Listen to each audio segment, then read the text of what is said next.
65 souls crammed aboard a single longship.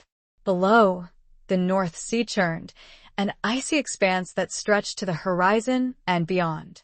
The air, thick with the mingled scents of salt spray, the sweat of straining men, and the ever-present tang of wood smoke, hung heavy in their lungs. For weeks on end, these men existed shoulder to shoulder, a brotherhood forged in the crucible of shared meals, snatched sleep, and the ever-present threat of battle. Toilets? Buckets? Any semblance of sanitation? Utterly absent. Only the unforgiving open sea and the legendary endurance of the Vikings stood between them and oblivion. Yet, against all odds, this particular crew managed to avoid the dreaded sickness that so often crippled other seafarers. How did they manage to cheat death, to survive the ever-present stench, the lurking sickness, and the relentless pounding of the sea? How did they maintain their health while trapped on a slender vessel designed for war, not for comfort or hygiene? Today, we plunge headfirst into one of history's most perplexing survival stories, how the Vikings, those fearsome Norse warriors, managed waste disposal on their longships without succumbing to debilitating illness. No bathroom, no privacy, not even the meager comfort of a bucket. Imagine 3 weeks or more at sea, crammed together like sardines in a can. This was the Viking longship, a marvel of naval engineering, yet by all modern logic, it should have been little more than a floating graveyard. The cramped conditions fostered disease. Shared spaces became highways for germs, leaping from person to person with terrifying ease. And with no apparent method for disposing of human waste, the stage seemed perfectly set for outbreaks of cholera, dysentery, and typhoid, the same diseases that would later decimate the crews of far larger and supposedly cleaner ships.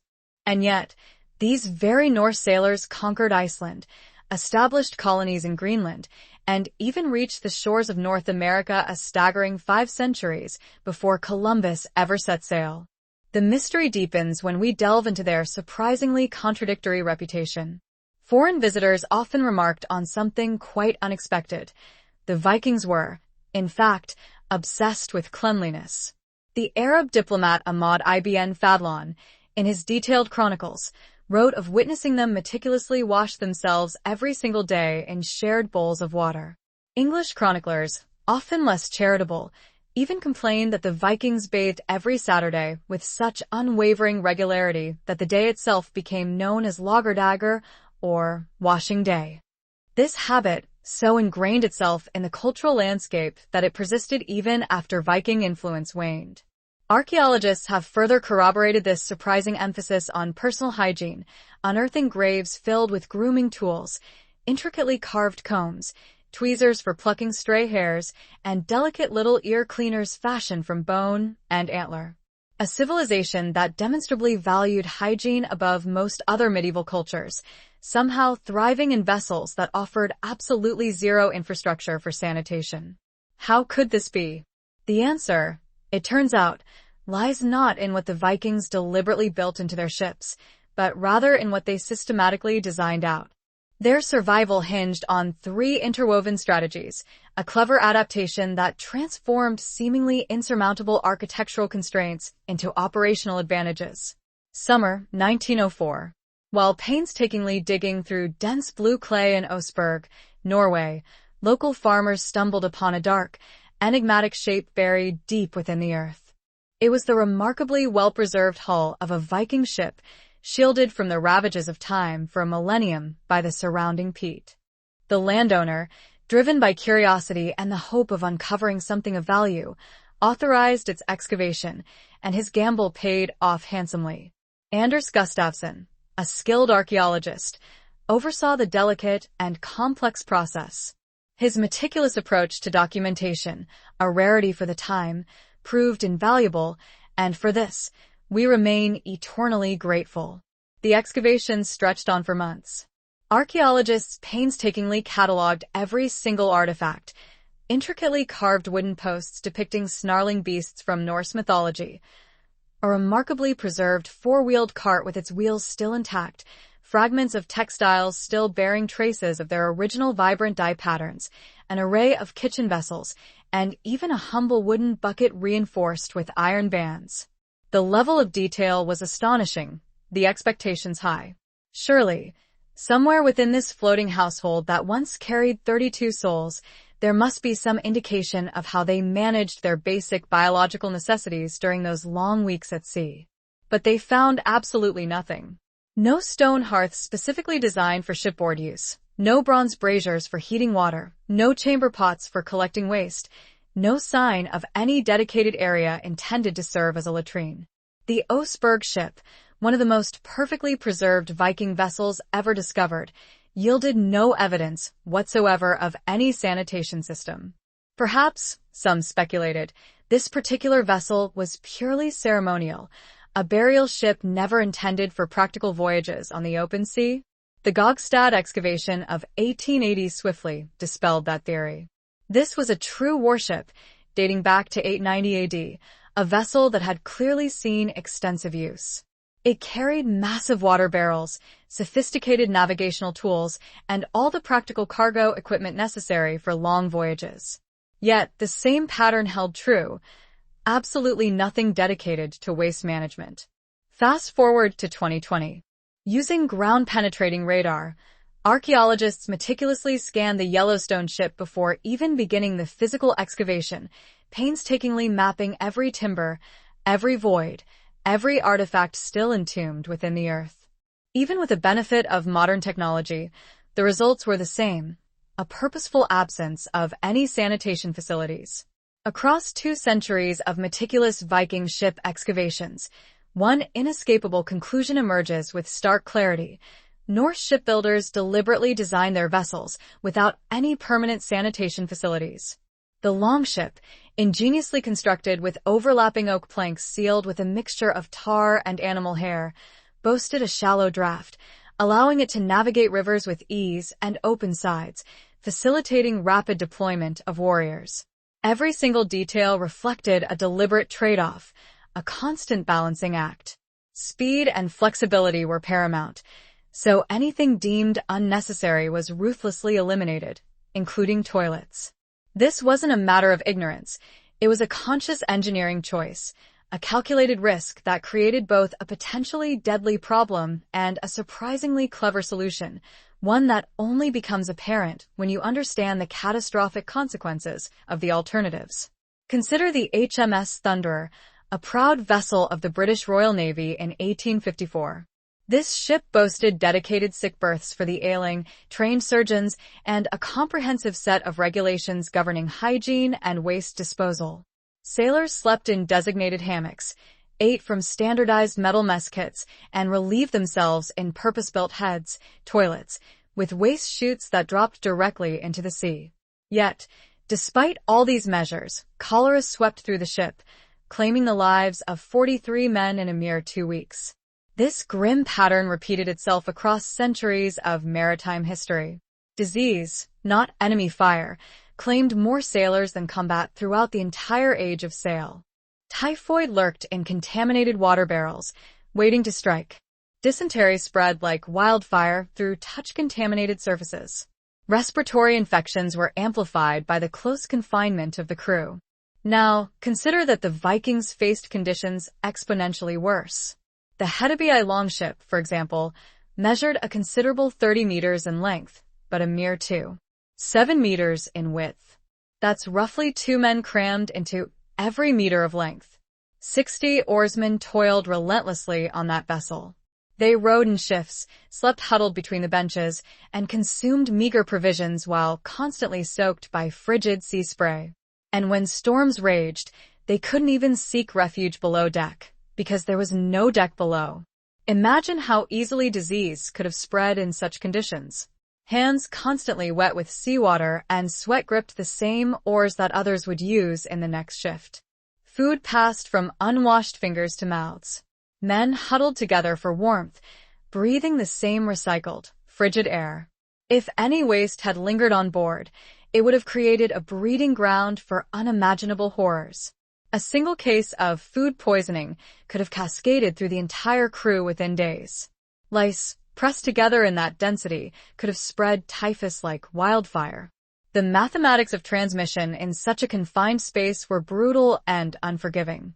And yet, year after year, Viking fleets sailed, raided, traded, and returned home. How did they do it? The answer begins with the ship's most distinctive feature, something that might initially seem like a glaring weakness, but actually became the cornerstone of their entire sanitation strategy: a longship's freeboard. The distance from the waterline to the edge of the deck was a mere half-meter. Stand at the bow, grip the stem post tightly, and the ocean is right there, within arm's reach. This proximity was entirely intentional.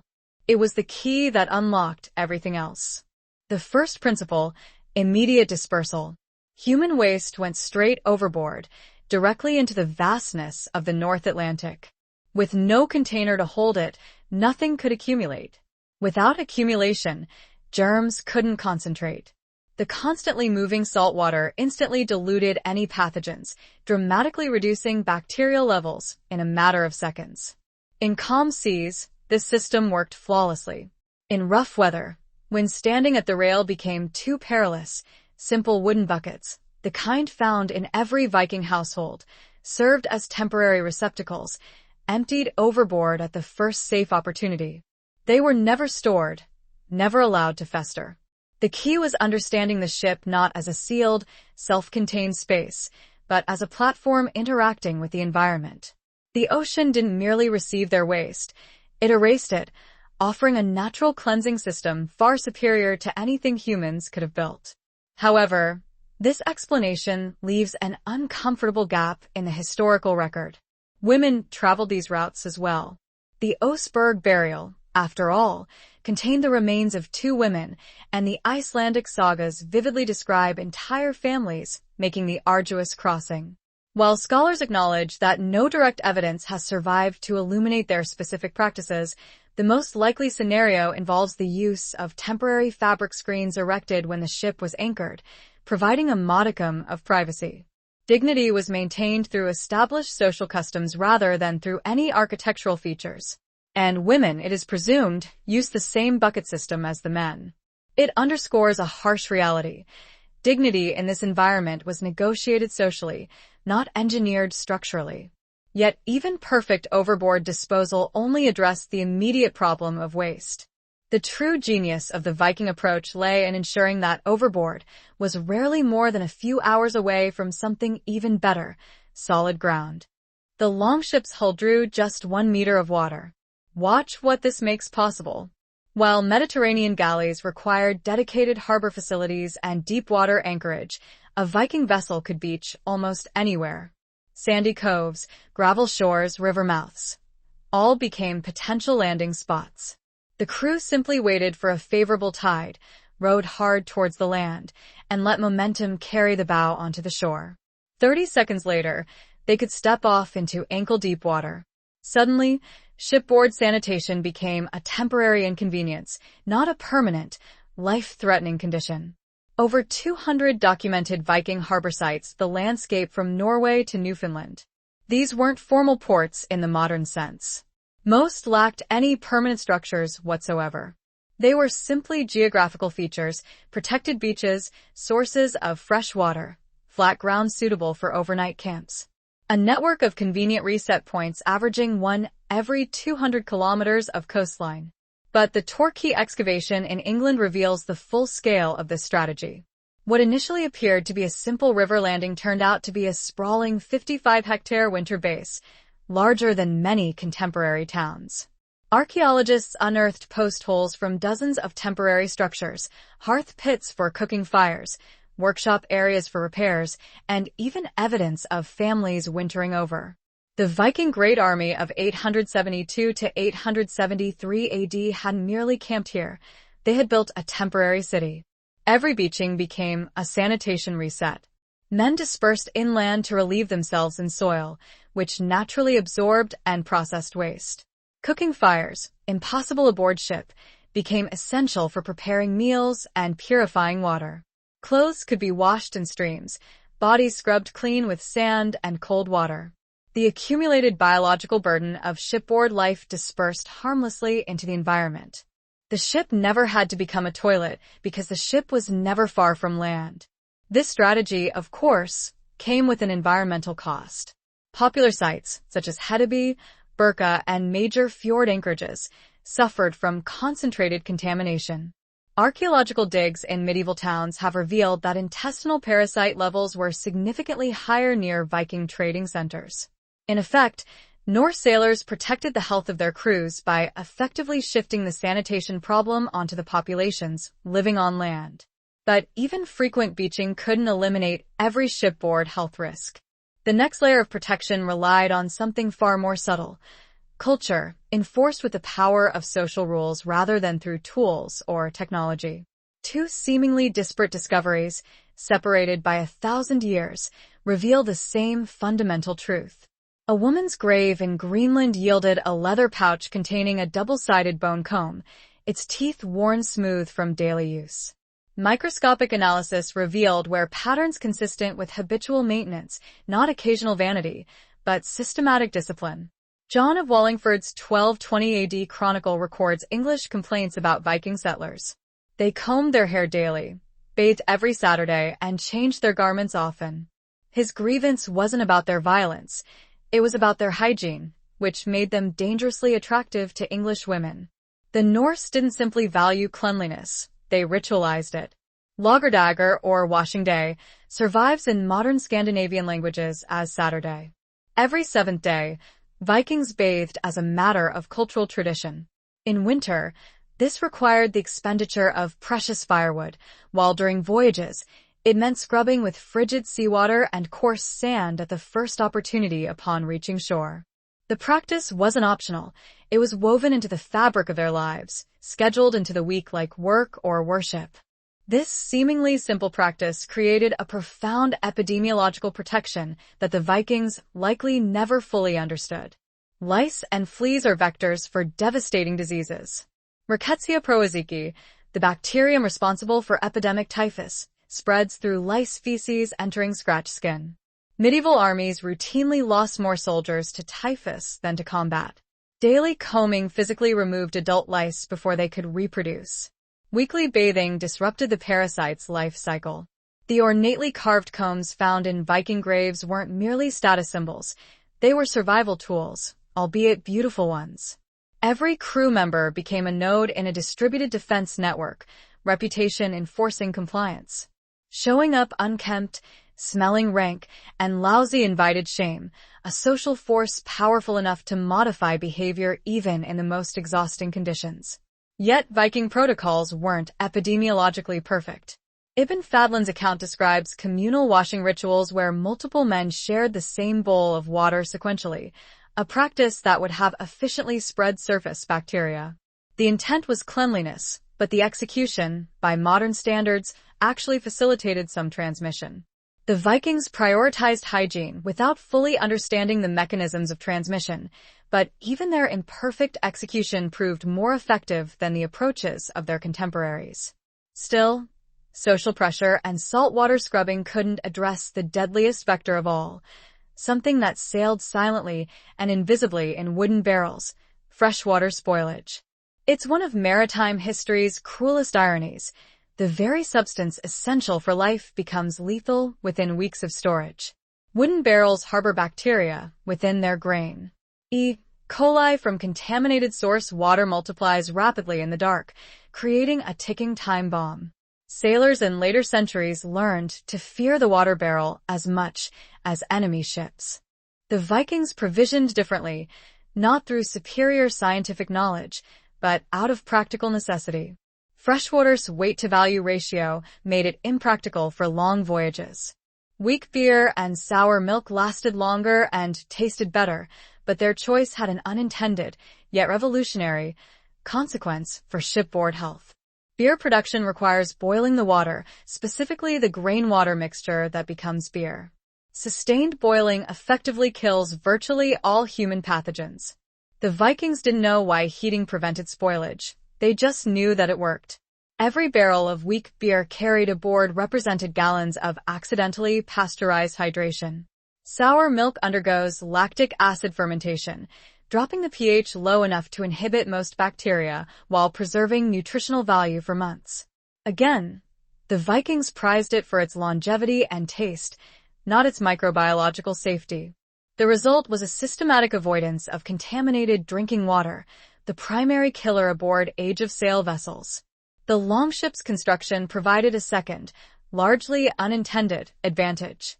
Those clinker-built, overlapping planks were never truly watertight. Seawater constantly seeped through tiny gaps, a phenomenon that would drive modern shipbuilders to despair. Archaeological finds confirm that wooden bailers were standard equipment. Crews spent a significant portion of their time scooping bilge water overboard. Any organic debris that fell into the bilge, food scraps, spilled liquids, accidental contamination, immediately mixed with seawater and got bailed out within hours. No stagnant pools, no anaerobic pockets where bacteria could thrive. The bilge remained dynamic, constantly flushing. Compare this to later ship designs. Enclosed cargo holds, deep bilges accessible only through hatch openings, waste accumulating for weeks until reaching port. Those ships' bilges became toxic cesspools. The bilge fever that decimated 19th-century navies was essentially sepsis resulting from prolonged exposure to decomposing organic material in stagnant seawater. The Viking hulls leaked by design, or, more accurately, the builders accepted that perfect sealing was impossible and turned that imperfection to their advantage. The constant flow of seawater acted as a natural cleaning system, effectively making the ocean itself their waste management solution. No single innovation explains how the Vikings survived. Their brilliance lay in combining three strategies that balanced and strengthened each other. Architectural minimalism eliminated waste concentration points entirely. By refusing to build containment systems, Norse shipwrights forced immediate dispersal into the sea's infinite dilution capacity. Cultural discipline converted individual hygiene into collective defense. Social pressure made personal grooming mandatory. Weekly bathing rituals provided scheduled decontamination. Daily combing physically removed disease vectors. Strategic seamanship ensured that the ship never became a closed system. Frequent beaching created reset opportunities. Harbor networks provided land-based infrastructure. Provisioning with fermented liquids accidentally eliminated waterborne disease. What makes this approach truly remarkable is that it required no central authority, no complex bureaucracy, and no advanced technology. Problems were prevented through smart design, social norms guided behavior, and travel patterns turned the landscape itself into part of the solution. When the ship's design reached its limits, such as during storms that made overboard disposal impossible, cultural practices took over through individual discipline. When social routines broke down during exhausting voyages, planned stops on shore allowed the crew to reset before contamination could spread. And when neither design nor discipline could prevent spoilage, careful provisioning eliminated the risk before it even became a problem. The Vikings never completely eliminated disease. Intestinal parasites remained endemic. Dental abscesses, chronic infections, and periodic epidemics still claimed lives. But mass acute outbreaks never systematically crippled their operations. Contrast this with later navies. British ships in 1854 losing more crew to cholera than to combat. Spanish treasure fleets decimated by typhus. Scurvy killing thousands on vessels that carried the solution in their cargo holds, because dietary knowledge lagged far behind naval architecture. Viking success is measured not in perfect health, but in operational sustainability. Crews remained functional. Expeditions returned. Maritime dominance persisted for 3 centuries. All because they understood something that modern sanitation often overlooks. They reached Iceland in 874 AD, Greenland by 985, and North America around 1000 AD. Their survival wasn't in spite of the ship's sanitation limits. It was because the Vikings designed their strategies around those very constraints, turning what could have been a deadly weakness into a distinct advantage. Modern vessels contain waste through holding tanks and complex treatment systems. The Vikings dispersed it instantly. Contemporary navies confine crews to control behavior. Norse culture embedded disciplines so deeply that external enforcement became unnecessary.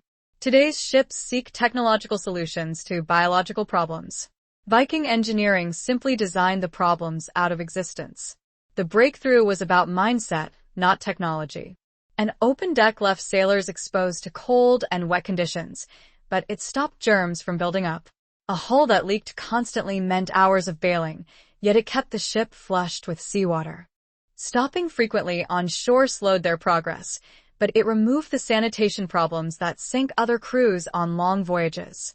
No Viking Age manuscript explicitly explains their approach to sanitation. The system survived, through practice, a culture-wide solution for staying alive in conditions that should have been deadly. Buildings fail, technology breaks, and bureaucracies collapse under pressure. But a system built into the ship's design, daily routines, and travel habits has no single point of failure. It bends under pressure instead of breaking, keeping the crew alive when everything else might have failed. 5 centuries before Columbus, Norse sailors stood on the beaches of North America, alive, capable, and ready to explore further, because they had mastered an ancient truth. The best waste management system is the one that never lets waste build up in the first place. Sometimes, the smartest solution is realizing that you don't have to solve the problem directly. You just have to find a way to work around it.